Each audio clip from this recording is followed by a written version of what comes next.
Quando se fala em acidente de OVNIs, Roswell, no Novo México, imediatamente vem à mente. É o mais famoso incidente de todos os tempos e marca o ano de 1947 como o primeiro da era moderna dos OVNIs. Mas poucos sabem que este não foi o primeiro incidente envolvendo OVNIs nos Estados Unidos. Outro incidente envolvendo OVNIs ocorreu 2 semanas antes no Estreito de Puget, no estado de Washington. Mas existem 2 diferenças básicas. Em Washington, 2 pessoas morreram e provas físicas foram deixadas para trás. Encontramos alguns destroços. A revista UFO Magazine é uma das principais publicações do mundo especializada em OVNIs. Durante 22 anos reuniu um arquivo incomparável contendo relatos de testemunhas, vídeos e documentos inéditos. No mundo da ufologia, 90% dos relatos são mentiras, mas cerca de 10% são a mais absoluta verdade. Em outubro de 2007, com base em novas pistas, eles reabriram as investigações. Ninguém solucionou esse caso. Da recuperação de material desconhecido, possivelmente lançado por um OVNI, a gente tem que investigar tudo. A descoberta de destroços em uma floresta remota. É um local de OVNI? Gente, vejam só. E a análise de provas recolhidas no local do acidente. Opa! Será que a gente está seguro? Existe uma explicação lógica? Ou este caso está ligado ao incidente de Roswell? A ciência explica. Ele relatou um OVNI e isso resultou num evento trágico. Pela primeira vez na TV, o que estão prestes a ver é o caso 47001, OVNIs antes de Roswell.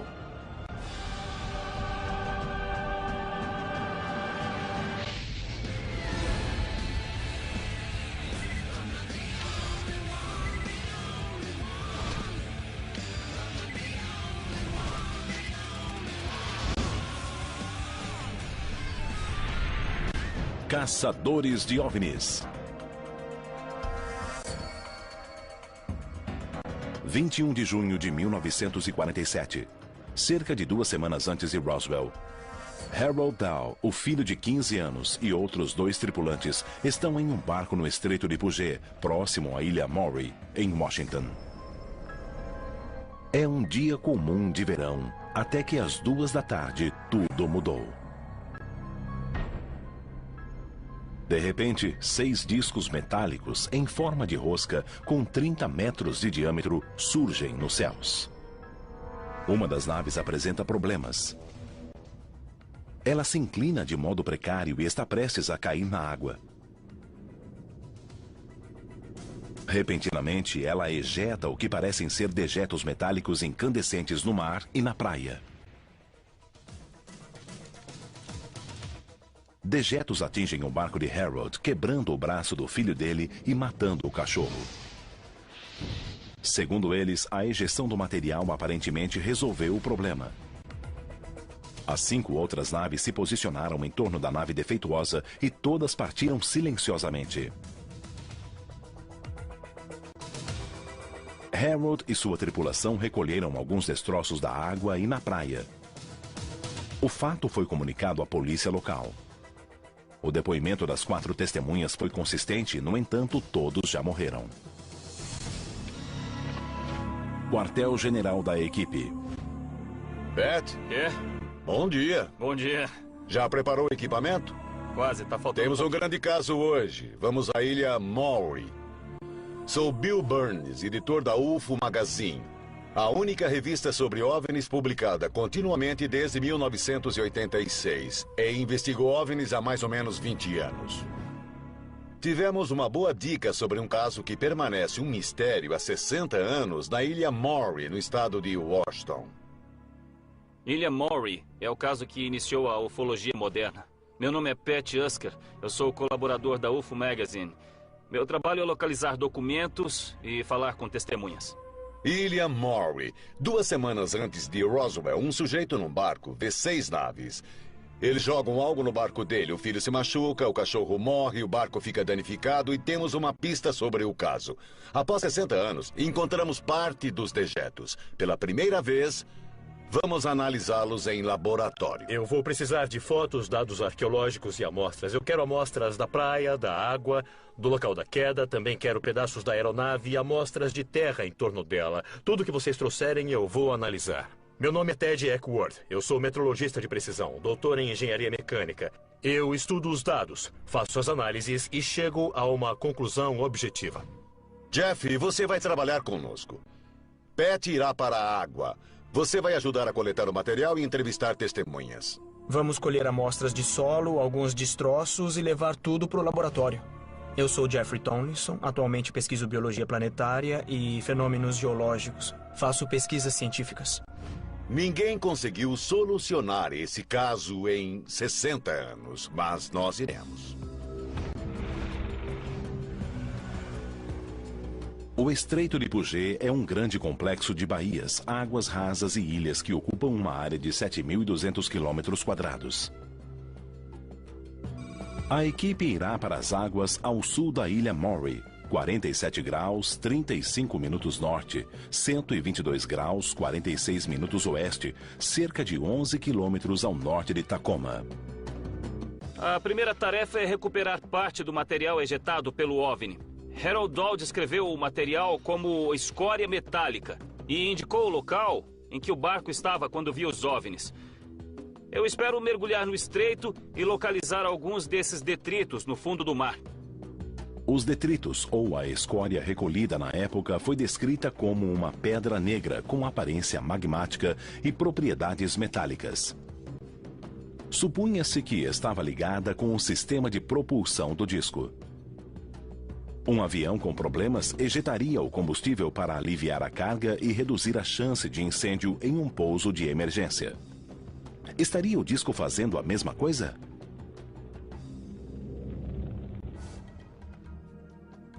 Acha que a água está fria? Ela parece muito fria. Uns 10 graus na superfície. O pesquisador de OVNIs Ron Million vai ajudar a equipe a investigar a área. Pat fará os mergulhos em busca dos destroços. A área de busca tem cerca de 560 metros quadrados e 18 metros de profundidade. Nós estamos perto da área em que ocorreu o incidente, e esse incidente envolveu o lançamento de algum tipo de escória da aeronave, na água e na praia. Eu vou mergulhar em busca de evidências que possam existir no fundo do mar. A escória é uma espécie de metal derretido. É basicamente o mesmo princípio da lava. Eu imagino que seja um metal líquido que foi ejetado da aeronave e agora deve ter a aparência de algum tipo de pedra. As evidências de que alguma coisa aconteceu aqui são fortes. Pode ter havido um incidente com o OVNI e talvez eu encontre alguma coisa a mais, mas não dá para saber sem verificar. A equipe investiga a teoria de que os objetos não identificados tenham sido, na verdade, simples aviões voando em formação. Tenho certeza de que não foi um avião. Não parecia um avião porque tinha forma de rosca. Ele lançou alguma coisa. Aviões não costumam fazer isso. Danificou o barco, matou o cachorro e machucou uma pessoa. O dia estava claro e as testemunhas saberiam se fosse um avião. Estou plenamente convencido de que foi um objeto não identificado. Pat imagina se os detritos ainda estarão no mesmo lugar. Já se passaram 60 anos. E eu imagino quais são as chances de ainda haver alguma escória por lá.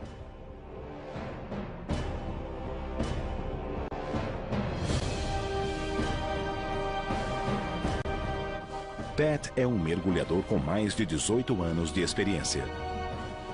Ele procura um material que difere da geologia local. Os detritos têm aparência de rocha magmática, superfície porosa e extremidades pontiagudas.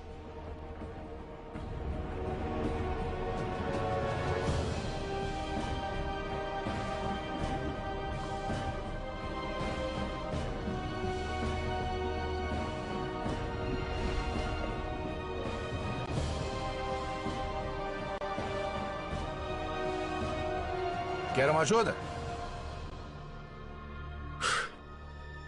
Tá um gelo. É bom ver seu rosto. Alguma coisa? Eu peguei amostras de areia do fundo. E eu peguei algumas pedras que podem ser do tipo que nós estamos procurando. Veremos. Suba, se aqueça, recupere a temperatura vai ser bem do bom. corpo. Eu vi umas pedras que podem ter a ver com a escória que nós estamos procurando. Numa investigação dessas, nós não podemos ignorar nada. A seguir, este seria o material lançado por um OVNI em 1947? E outra teoria é que estavam levando escória extraterrestre. E seria possível que esses detritos tenham causado a morte de 2 oficiais enviados para investigar o avistamento dos OVNIs?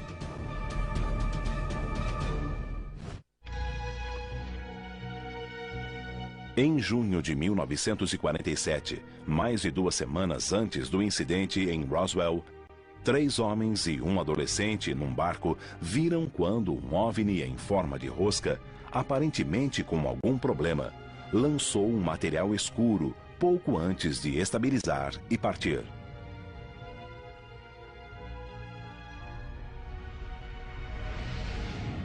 Com base no depoimento de Harold Dow, capitão do barco, a equipe localizou o ponto onde os detritos caíram na água. Você pegou amostras do solo? Eu achei que não ia fazer mal. Vamos classificar rapidamente. Ei. Espere um pouco, espere um pouco. Isto aqui é muito interessante. Encaixa-se na descrição de uma lava negra. Basta olhar a superfície da coisa. A textura. Comparada com as outras amostras, esta aqui é singular. Corresponde exatamente à descrição que ouvimos. Encaixa-se no perfil. Os investigadores seguem para a praia. Para que seja feito um exame completo, a área é dividida em uma malha com quadrados de 90 centímetros de lado, começando na praia e seguindo o morro acima. Alguma coisa aí, Bill? Cristal interessante, veja só. Eu estou procurando qualquer pedra que possa ser o subproduto de algum processo de derretimento de metal. Alguma coisa que estava tão quente que derreteu e depois de derretida foi lançada de um OVNI que tinha a forma de uma rosca e que veio parar na costa. A 90 metros da praia, Ron encontra um objeto com cerca de 35 centímetros de comprimento que se encaixa na descrição. Achei uma peça muito interessante. Eu acho que é uma escória. Teremos de examiná-la. Muito interessante. Eu achei isso mais para cima, na colina, neste local aqui. E acho que esse é o caminho que o objeto fez. Ele seguiu por aqui. O que você descobriu, Pat? Eu achei bem interessante. É meio estriado, meio deformado. Parece que escorreu, que já esteve derretido e que solidificou quando esfriou. Encontramos algumas peças na praia que parecem combinar com a escória achada no estreito de Puget. As análises vão confirmar isso ou não. Vamos falar com George Early. Ele conhece os casos. Acima de tudo, ele falou com os moradores da região. Conhece todos os detalhes dos casos. Coisas que pouca gente poderia saber apenas lendo os livros. Lá vem ele. Olha o George aí. Oi, George, puxa um tronco. Obrigado, Bill. George Early é ufólogo e morador da região noroeste do Pacífico. Ele foi chamado pela equipe porque possui um profundo conhecimento do caso e dos eventos resultantes daquele encontro. Esta é a primeira vez que ele fala publicamente sobre sua pesquisa do caso. Um homem chamado Harold Dow viu 6 roscas achatadas com cerca de 30 metros de diâmetro, com um vão de uns 8 metros. Um deles começou a lançar detritos do buraco no centro.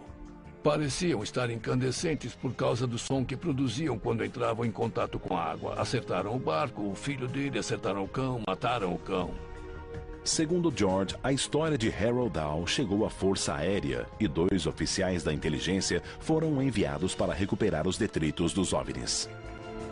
O pessoal da Força Aérea veio aqui e recebeu uma caixa de fragmentos que eles aceitaram com relutância, mas eles a levaram. Aí o B-25 da Força Aérea partiu para onde? Hamilton. Campo Hamilton, na Califórnia. Sim, eles partiram do Campo McCord e iam na direção sul a 3.000 metros. Então foi a 10.000 metros que os problemas começaram? Sim. De acordo com relatórios oficiais, em 1º de agosto de 1947, 40 dias após o incidente, Harold Dahl recebeu a visita de 2 supostos oficiais da inteligência que levaram os detritos recolhidos por ele. Os homens embarcaram em um bombardeiro B-25 que deveria levá-los de Tacoma, em Washington, até a base da Força Aérea no norte da Califórnia.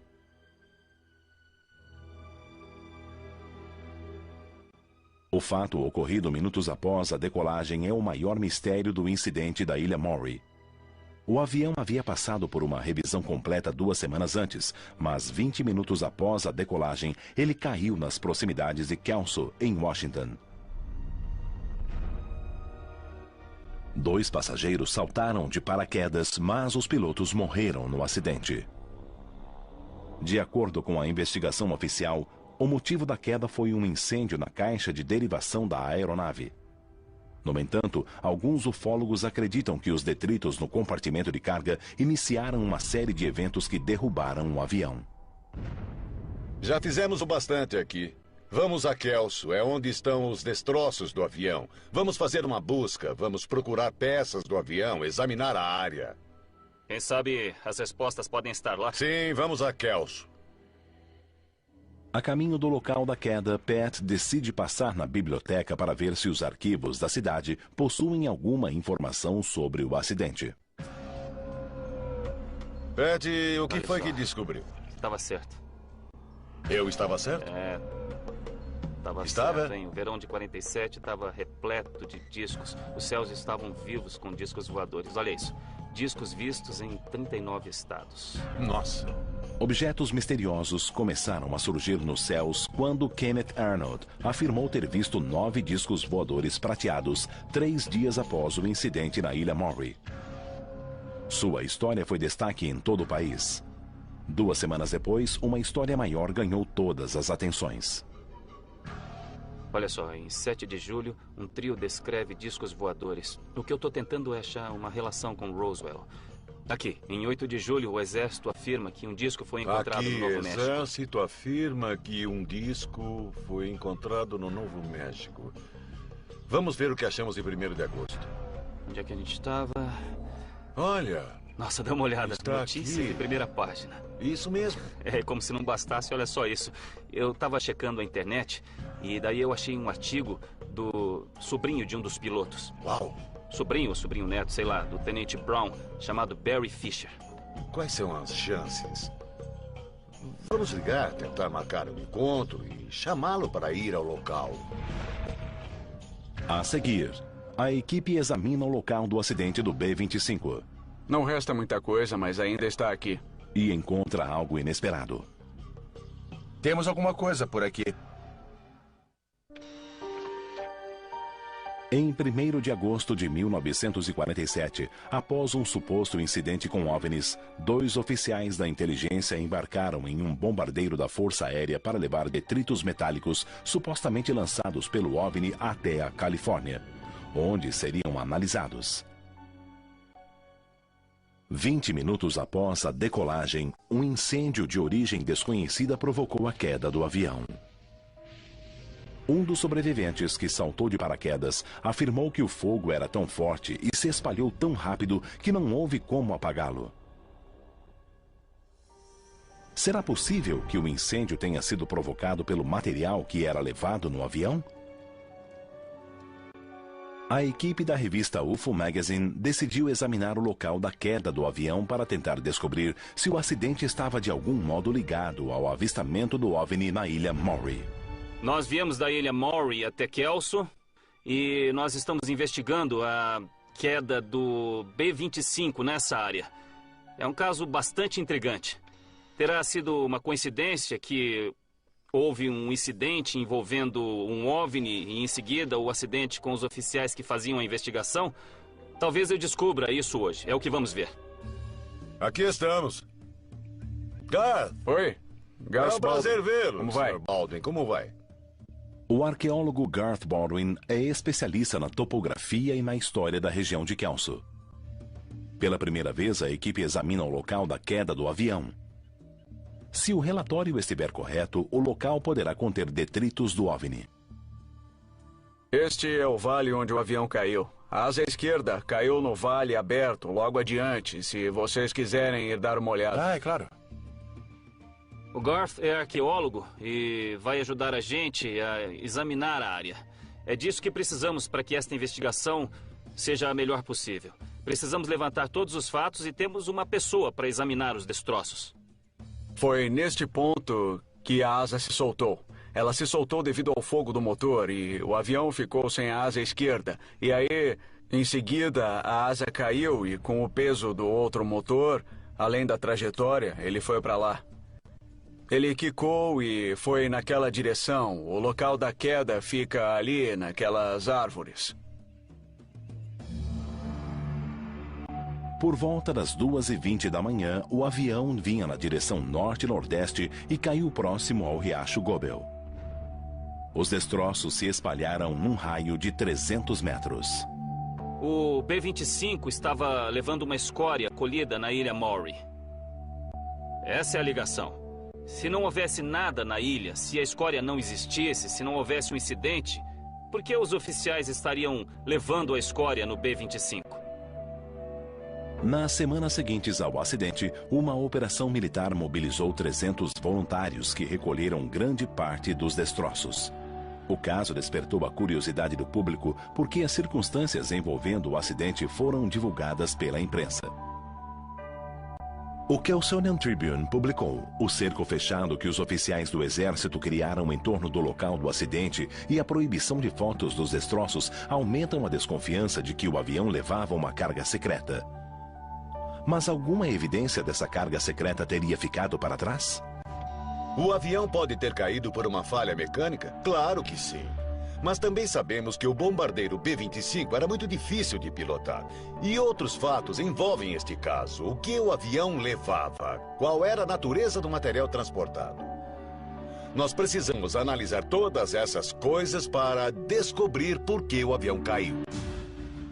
Assim que iniciam os trabalhos no local, os membros da equipe enfrentam vários obstáculos. Onde estamos? Estamos quase lá. O acidente ocorreu há 60 anos. A região do impacto fica logo adiante, na pequena ravina. E o local do acidente fica numa região de mata fechada, onde a vegetação é densa e cresce rapidamente. Esse foi o centro do acidente. Ele concentrou-se nesta pequena ravina, como uma luva de beisebol pegando o avião. Pá! Por fim, o alto lençol freático torna o solo instável e os destroços podem ter sido engolidos pelo solo.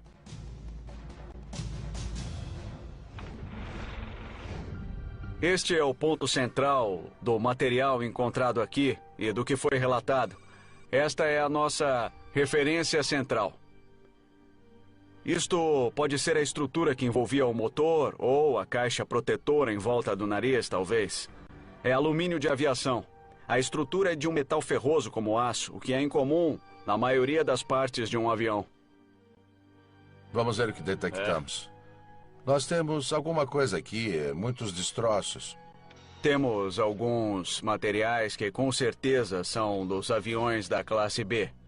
Não resta muita coisa, mas ainda estão aqui. Obviamente, é um avião. Existe alumínio de aviação aqui.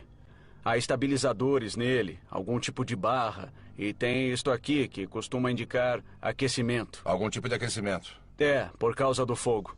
A primeira evidência real de OVNIs pode estar debaixo dos nossos pés.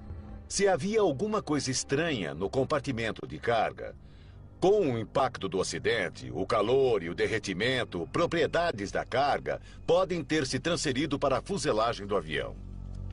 Segundo o Guia de Recuperação de Evidências do Departamento de Justiça, o princípio de trocas estabelece que, quando dois objetos entram em contato, sempre haverá uma transferência de material.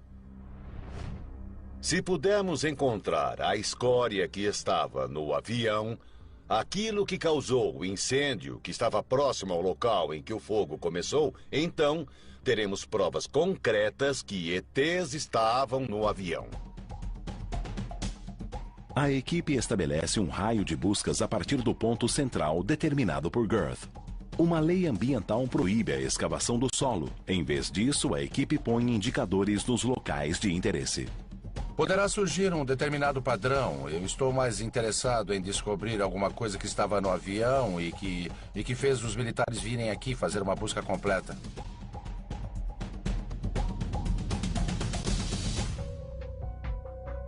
Gente, vejam só. Temos borracha aqui. Isso é um isolamento ou é um pneu?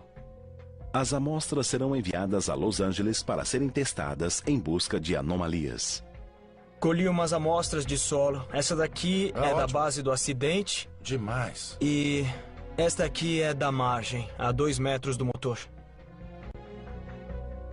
Temos muitos equipamentos que não existiam em 1947. O Exército enviou 300 pessoas para examinarem a área. Mas a tecnologia não era tão sofisticada como é atualmente. Nós temos detectores de metal mais sensíveis e radares que penetram o solo para vermos o que acontece sob a terra. Além disso, temos o Garth, que elaborou o plano para a busca.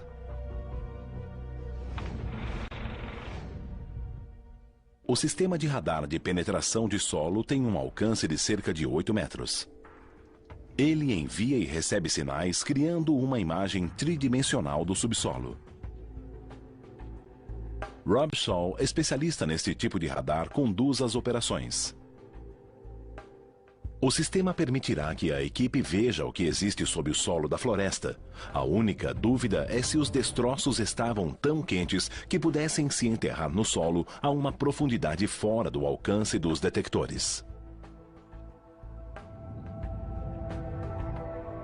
Depois de coletar todos os dados e gravar no disco rígido e tudo mais, qual é o passo seguinte? No fim, temos 2 arquivos. Nós entrelaçamos esses arquivos para criar uma imagem tridimensional. O radar examina a área 2 vezes. A segunda em um ângulo ligeiramente diferente. O computador então funde as 2 imagens em uma representação tridimensional do que existe sob o solo.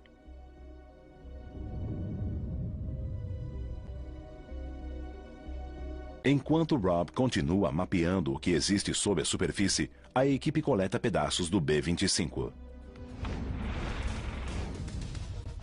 A seguir, a ciência responde algumas perguntas e levanta outras. O mistério permanece. E a equipe descobre que nem toda a evidência está enterrada. Parte dela está viva. Barry? A equipe da UFO Magazine examina o local de um acidente de avião próximo a Kelso, em Washington. Eles estabeleceram um perímetro e o mapearam com um radar de penetração de solo. Como nós não podemos cavar, vamos ao menos tirar uma radiografia do local. As imagens do radar não foram conclusivas devido à quantidade de vegetação e à natureza irregular do terreno. Os dados que estamos recebendo do radar, do equipamento que usamos, não são conclusivos. Na verdade, neste terreno é muito difícil movimentar o aparelho e, além disso, o solo está saturado com água. Ele não fornece a quantidade de dados de que precisamos, então ele não permite concluir muita coisa. A equipe continua as buscas no local e recebe um visitante. Olá. Você é o Pat? Barry Fisher é o sobrinho neto de Frank Brown, um dos pilotos mortos no acidente do B-25. É um prazer te conhecer. Muito obrigado. O prazer é meu. Eu lhe trouxe algumas das coisas que mencionei ao telefone. Fantástico. Uau. Algumas das fotos para você ver. Estão aqui. O seu tio? Meu tio-avô. Tio-avô. Frank Brown. Durante as pesquisas do acidente, ele descobriu algo interessante. Me explica uma coisa. O que é isso aqui? É uma coisa que descobri há 2 dias e não sei de onde veio, mas você pode ver que tem a identificação militar dele aqui. O estranho é que, embora ele tivesse o título de 2º tenente como oficial da inteligência, ele era, na verdade, um agente de contra-espionagem. Interessante. Barry então diz algo ainda mais surpreendente. Depois que o corpo dele foi resgatado, deram a plaqueta de identificação para um homem chamado Kenneth Arnold. Ela deveria retornar às Forças Armadas ou ser entregue a um parente. Kenneth Arnold foi um dos primeiros caras a ver OVNIs sobre o Monte Rainier, mas eu não estou entendendo por que é que ele receberia a plaqueta. Harold Dow viu os OVNIs na Ilha Maury em 21 de junho de 1947. 3 dias depois, eles foram vistos novamente a 80 quilômetros de distância, desta vez por Kenneth Arnold. Seu relato do avistamento de 9 discos voadores eletrizou o país.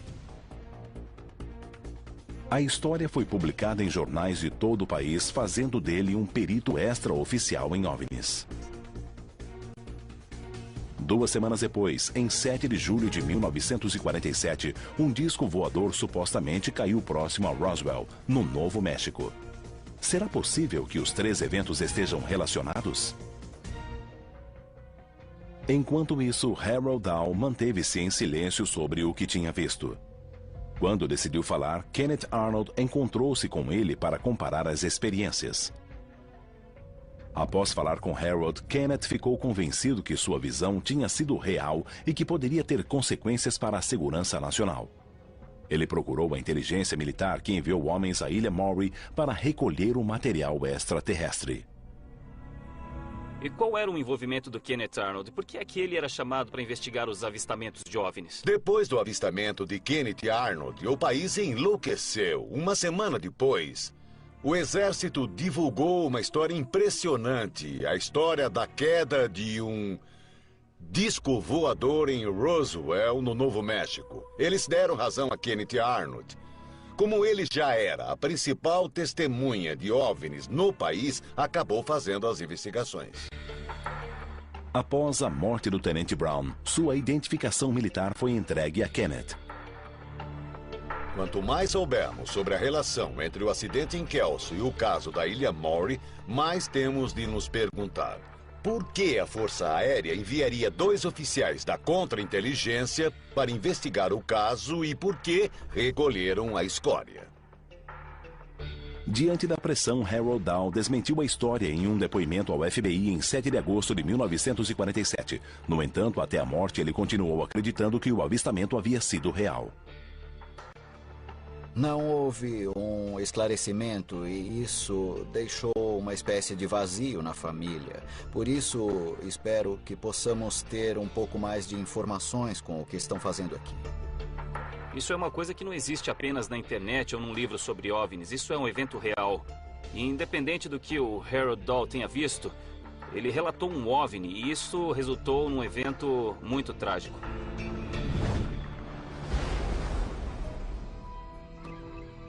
Se a escória existe ou não é uma boa pergunta. No laboratório eu espero encontrar alguma reação com o solo, com o ambiente orgânico daqui.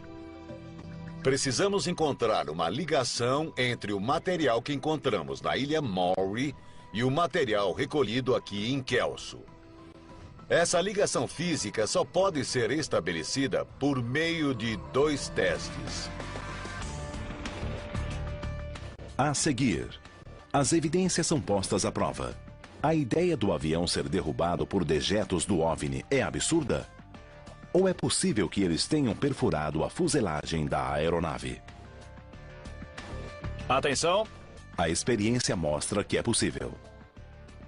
Minha nossa! Isso!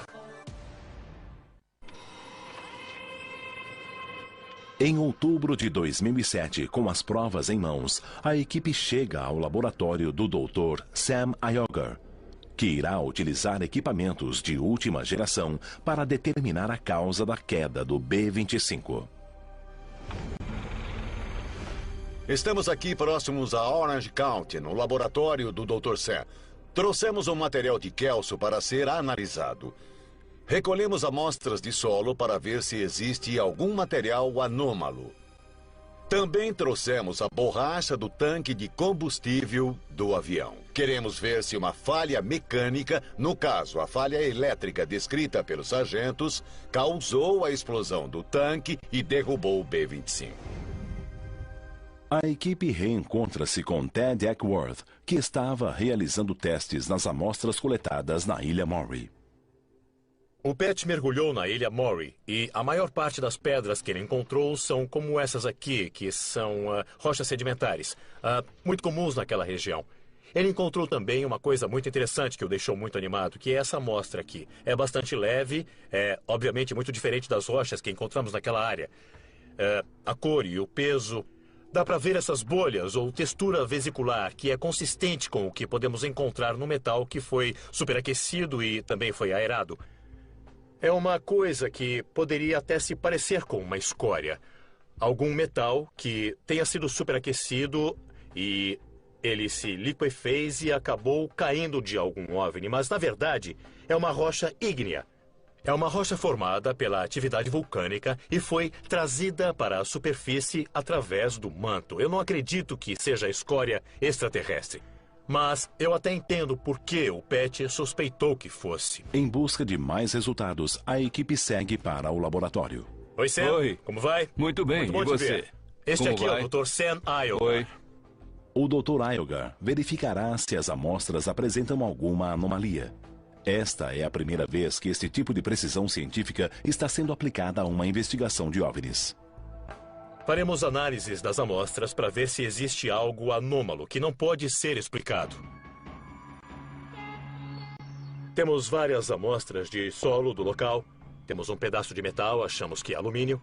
E temos um pedaço de borracha, que também deve ser um fragmento do avião acidentado. A maior parte do material é identificado. É uma questão de saber se é anômalo ou se é normal. Nós fizemos uma série de testes comuns na indústria metalúrgica. Raios-X transmissivos. Vamos bombardear a amostra com luz infravermelha. Ver as vibrações moleculares. Medimos algumas difrações de raios-X. Fizemos varreduras com microscópio eletrônico. Com esse sistema, vamos passar os raios-X pelo material. Os testes que fizemos são compreensivos e são as ferramentas corretas para esse trabalho. Só precisamos ter a sorte de encontrar uma amostra que contém alguma evidência. Terminados os testes, os resultados mostram uma tendência interessante. Eu peguei uma pequena amostra da borda da peça de alumínio e a analisei pelo método da difração. E, como pode ver, esse é o padrão gerado. A amostra de alumínio acabou gerando alumínio e óxido de Sim, alumínio. estava corroída, sim. O óxido de alumínio é a combinação do alumínio com oxigênio. É uma reação química resultante da corrosão ou exposição a alta temperatura. Todos os resultados indicam que houve um grande incêndio a bordo do B-25. Isso vai contra outra teoria que aponta uma explosão no tanque de combustível como a causa da queda. Em seguida, são analisadas as amostras de solo colhidas no local do acidente. Aqui estão os padrões para as 4 amostras, perto do motor e a 5 metros de distância. Todas parecem iguais. O único detalhe é esse pico. O pico na difração deve-se à maior cristalinidade. E um dos motivos para isso ocorrer é o aquecimento. A cristalinidade das amostras confirma que o calor foi intenso e que todas elas foram afetadas. Mas a maior dúvida permanece. O que causou o incêndio que derrubou o avião? Se alguém me disser assim, pode ter havido uma faísca no avião? Tá bom, mas então me explica como é que surgiu essa faísca. É possível que essa suposta escória, por meio de uma radiação intensa ou campo magnético, tenha provocado um incêndio? Pode ser, talvez, mas eu não sei. Mas vamos realizar novos testes em laboratório. A equipe segue para o laboratório de John Tyndall, que irá demonstrar como um pedaço de escória metálica poderia exercer um efeito desastroso nos sistemas mecânicos e elétricos do B-25. Esta é uma aproximação do que aquela escória poderia ser ou parecer. E, como contém metal ferroso, ela poderia ser magnética. Temos aqui um transmissor. Como pode existir num avião, na verdade deve haver dezenas em um avião. Agora, se essa escória fosse movimentada durante o voo, é possível que um campo magnético afetasse o transmissor. Nossa! Quando o ímã se aproxima do transmissor, o interruptor falha. Se os supostos detritos estivessem magnetizados, teriam afetado vários interruptores e mecanismos dentro do B-25. A falha em um transmissor também afetaria o sistema elétrico do avião. O B-25 tinha 120 amperes de potência para controlar tudo. Torres, motores, tudo era controlado pelos transmissores. Nós montamos aqui um dispositivo em que podemos provocar uma pane, como se um motor tivesse problemas. Então vai passar 120 amperes por um circuito de 20 amperes? Mas nesse caso, o circuito não iria aguentar, não é isso? Bom, vocês mesmos poderão julgar. Vejam.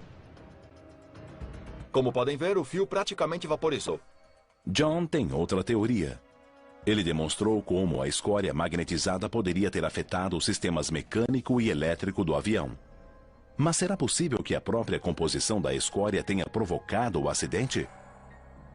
Agora eu vou usar um arco de solda para inflamar essa escória. Pode ter acontecido assim com o B-25. Atenção. Nossa! Uau! Essa é a escória queimando. Veja como queima. Pois é. Olha só, ela atingiria uma temperatura que perfuraria o alumínio do avião? Essa escória está queimando a uns 2.200 graus. E o alumínio derrete com quanto? 650 graus. Tá. O alumínio é um dos principais componentes da fuselagem, do revestimento e das asas de um B-25. Um incêndio de 2.200 graus no interior da estrutura seria devastador. Se houve um curto-circuito no avião e ele chegou à escória, é bem possível que tenha havido uma reação parecida com essa. Esse é o mesmo tipo de alumínio que existia na fuselagem ou nas asas ou... O mesmo alumínio. É o tipo de coisa que, na combinação certa, pode ser muito inflamável e ter uma reação bastante exotérmica. Atenção! Vejam. Minha nossa!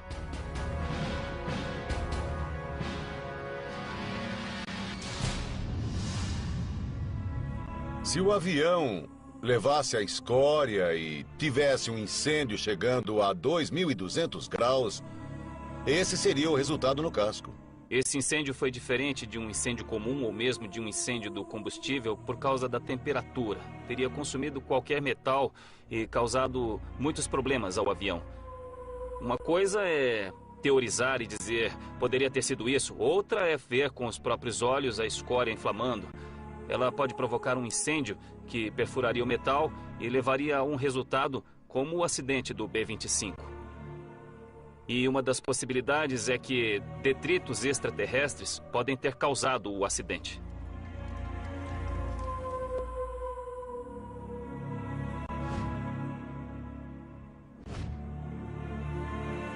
Muito bem, voltamos do laboratório, voltamos de Kelso.